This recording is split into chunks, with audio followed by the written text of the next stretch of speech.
שלום לכם. קמים היהודים במאה ה-17 בעיר אמסטרדם ומחרימים את אחד מחשובי היהודים בכל הזמנים. פילוסוף חשוב מאוד, זורקים אותו מכלל היהודים, ברוך בנדיקטוס דה אספינוזה. והשאלה למה הם עושים את זה, לא אהבו כל כך מהר לזרוק יהודים באופן טוטלי מהקהילה, ואני רוצה לשאול אותך, שלום הפרופסור קרלו שטרנגר, שלום הרב אורי שרקי, אני רוצה לשאול אותך, למה מחרימים אותו? מה הם רוצים ממנו? היסטורית אני חושב שאחת הסיבות היא שהקהילה הייתה מאוד מבוהלת מאתאיזם בכלל, אבל אני נשכח שאפילו בהולנד המאוד ליברלית, יחסית למאה ה-17, אתאיזם הייתה בעיה, והוא נתפס כאתאיסט, לדעתי במובן מסוים בצדק. האם היה אתאיסט? חשיבותו הבלתי רגילה של ספינוזה הוא שבמובנים מסוימים הוא הפילוסוף המודרני באמת הראשון. יותר מדקארט? בוודאי, כי ספינוזה הוא הפילוסוף הראשון במודרנה שלוקח את הטבע כמכלול אחד שנשלט על ידי מערכת חוקים אחת. בניגוד לכך דקארט חשב שיש גוף ונפש שייכים לשני אזורים לחלוטין שונים. וזה באותה תקופה ללא ספק מחשבה לחלוטין רדיקלית. הדבר השני, ספינוזה, אחד מיני רבי הגדולות שלו הוא שהוא האיש שבמובן מסוים מתחיל את ביקורת המקרא המודרנית. הוא אחד האנשים הראשונים שמתייחס לתנ"ך כמסמך היסטורי, שהוא מסתכל עליו כמסמך היסטורי מתחילתו ועד סופו, ומנסה לקרוא אותו ככה. והוא אומר עוד משהו, שהספר לא נכתב, הוא לא הראשון, שהספר לא נכתב בידי משה, ולא בידי אדם אחד, אלא עובר עריכות שונות, עד שהוא מגיע לעזרא, נחמיה פחות או יותר. כי הוא פה מפעיל את אותו רעיון שיש מערכת חוקים אחת שחלה על העולם כולו, על כל היצירות, על כל בני אדם, ולכן במובן הזה אין שום סיבה לקרוא את התנ"ך אחרת מכל מסמך אחר, ואתה יוצא מנקודת הנחה שיש לו גלגולים, שיש לו התפתחויות, שהמקור שלו הוא טבעי ויכול להיות מאוד מגוון. על אף שאתה מגדיר אותו כאתאיסט, ספינוזה, כל מה שהוא כותב על האלוהות, על אלוהים, הוא לא אומר אין. הוא קורא לטבע באיזה מין שידוך שהוא עושה או טבע או אלוהים, ואלוהים זה הטבע והטבע האלוהים. בעצם הוא סוג של כן מאמין לכן, הוא מקבל את מציאות בורא בעולם. לא, ממש לא. ממש לא. כשהוא אומר דאוס סיבה נטורה, האל, כלומר הטבע, האל הוא בעצם מערכת החוקים שמתבטאת בטבע. במובן הזה אין שום דבר כמו בריאה. למה הוא משתמש במילה אלוהים? זאת שאלה די מעניינת. אני חושב בחלקו, למרות שהוא מודרני לגמרי, עדיין חלק מהטרמינולוגיה שלו שאולה מהפילוסופיה הסכולסטית של ימי הביניים.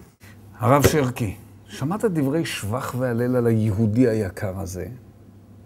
גם כן. אתה חושב שהיהודי יקר... לא, שהוא אדם חשוב זה ברור, כי הוא היה פילוסוף חשוב מאוד בדורו ולימינו. אבל אתה חושב שהוא היה יהודי חשוב? אני חושב שבהחלט כן. זאת אומרת, בוודאי... אתה חושב שכן? כן, בוודאי. אין שום ספק שהפילוסופיה שלו, עם כל חריגותה מהאורתודוקסיה, היא מוצאת את שורשיה העמוקים מאוד בתפיסות יהודיות בדווקא. והייתי אומר, אפילו הוא הושפע מתורת הקבלה, אין שום ספק. הושפע מהקבלה?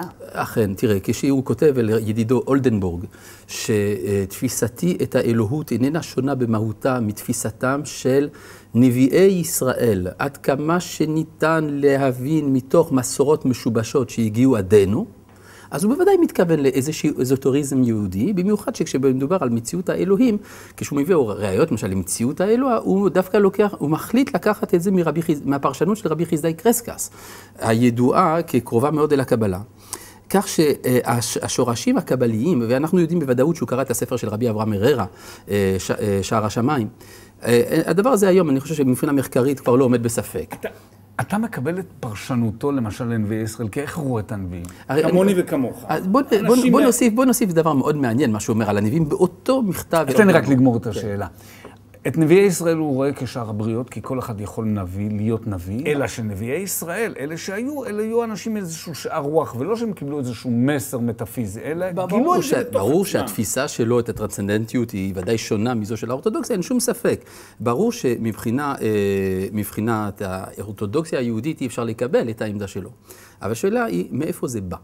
מאיפה זה בא? האם אין פה תהליך שבעצם היה צפוי כהתפתחות אפשרית של מחשבת ישראל בימי הביניים, שהגיע בסוף, דרך ההשפעה של דקארט ועוד כמה גורמים, למה שניתן כאן, כלומר השלילה של הטרנסצנדנטיות.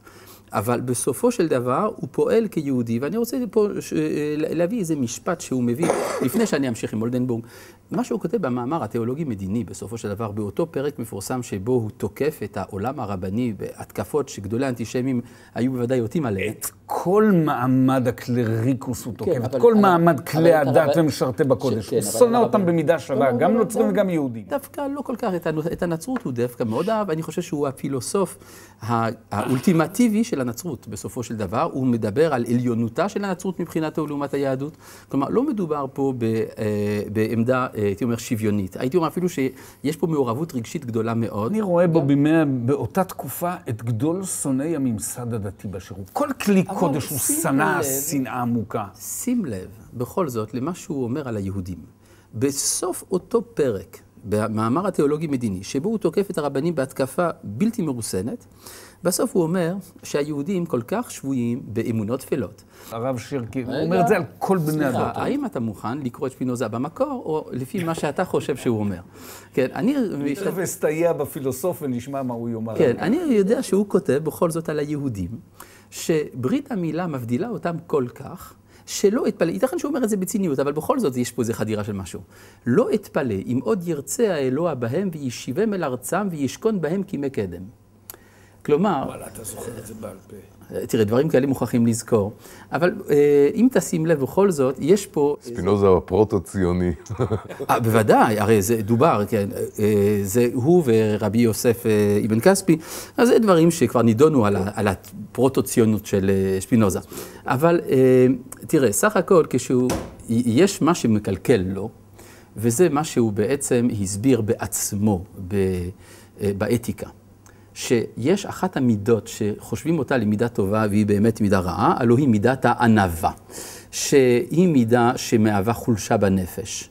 אבל טוב שההמון ימשיך להתמיד בה, כדי שהוא לא יזיק לחכמים. והמשמעות בעיניך? המשמעות היא שבסופו של דבר הוא נפל לפילוסופיה גאוותנית שמנסה להסביר את הכל. הפרופסור שטרנגר, אתה רוצה להגיב? ואני אוסיף כאן עוד שאלה. בוויכוח הקטן הזה ביני לבין הרב שרקי, אתה מסכים איתי? אולי לא, אני יודע שהוא שנא את כל כלי הקודש באשר הם יהודים ונוצרים כאחד. יש לי חדשות בשבילך. אני חושב שאחד הדברים שאפיינו את ספינוזה, שהוא היה די חף מרגשות עזים. הוא היה איש מאוד מעניין מבחינת הפסיכולוגיה שלו. אני לא חושב שהוא היה מונע משנאה. אני חושב שמה שספינוזה בראש ובראשונה רצה, זה ככל שניתן להפוך את התבונה לתשוקה, כי הוא חשב שתבונה שהיא לא תשוקה לא יכולה להפעיל את האדם. זה די רגשי, סך הכל. אני חושב שאני כן נוטה, אני כן חושב שאתה צודק לגמרי, שהוא היה נגד כל דת מבחינת, כפי שהיא, דרך אגב, במכתבים לאולדנבורג ולאחרים, בל נא נשכח שספינוזה היה מודע לכך שהוא צריך מאוד להיזהר, כי הרבה מהדברים שהוא אמר, בכדי לא להתפרש כאתאיסט, הוא אמר אותם בכדי שהרשויות לא ירדפו אותו. שאלה אחרונה לשניכם. מפתיע אותי, אבל דומני שאתה די סימפתטי כלפי היהודי הזה, וקרלו, האם אתה רואה בו ייחוד יהודי? נתחיל איתך. אני חושב שהיה אפשר להחזיר אותו בתשובה. אפשר היה. בוודאי. אם הוא היה פוגש אותך או את הרב קוק, היה חוזר בתשובה. בוודאי, הרב קוק אומר את זה על עצמו, שאם הוא היה פוגש את ספינוזה, הוא היה מחזיר אותו בתשובה. בקצרה מאוד, הרב קוק אהד את ספינוזה? בוודאי שלא. זאת אומרת, הוא... ואתה? הייתי אומר שהעמדה היא אמביוולנטית, כמו שאצל הרב קוק אמביוולנטית. זאת אומרת, יש פה אדם שהוא יקר, שמשהו שהניע אותו בא ממעמקי המונותאיזם העברי. אבל עם הבעיות שלו. השאלה האיומה הזאת, האם יש בו ייחודיות יהודית, זה מחלה יהודית הסיפור הזה. ובכן, אני חולה במחלה הזאת, אוקיי. אני חולה במחלה הזאת, נו. אז בוא נראה אם אפשר להבריא אותך. היותו יהודי זאת עובדה ביוגרפית. אם כן או לא, יש בו ייחודיות יהודית, נראית לי פשוט שאלה לא מעניינת. אוקיי. שפינוזה לא היה מסכים איתך. גבירותיי ורבותיי, אני מודה לכם מאוד. אני מודה לך, פרופסור קרלוס שטרנגר. מודה לך, הרב אורי שרקי. תודה. נתראות בשבוע הבא.